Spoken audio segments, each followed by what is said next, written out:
खबर शामिल करते हैं पीए न्यूज के चेयरमैन हाफिज गुलाम मुस्तफा आराइन से।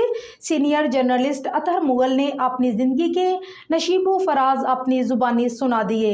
कहा कि आज 4 जुलाई 2024 है और आज मेरी 41वीं सालगिरह का दिन है।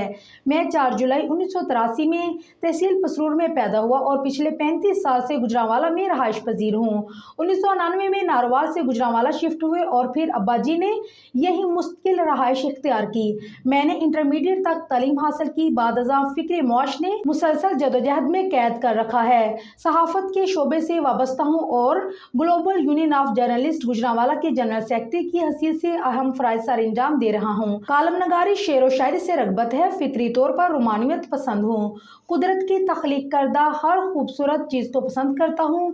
नात ख्वानी से जुनून की हद तक इश्क है और मुझे अक्सर नात ख्वानी का मौका मिलता है। इससे मुझे ज़हनी आसूदगी मुयस्सर होती है। शायद अल्लाह पाक इसी शौक के सदके मुझे मक्का मदीना बुला लें। इन 41 सालों में बहुत नशीबो फराज देखे, धोखे खाए, कामयाबियां भी हासिल की।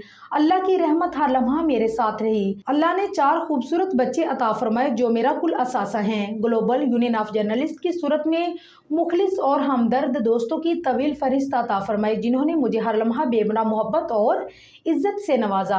हाँ, एक कमी है जो क़यामत तक मेरे साथ रहेगी। 17 अगस्त 2018 में वालिदा की मौत का सदमा झेलना पड़ा और ये जख्म आज भी ताज़ा है क्योंकि मफाद परस्त दुनिया ये जख्म खुश्क होने नहीं देती। बहरहाल दोस्तों, मेरे हक में दुआए खैर जरूर करें।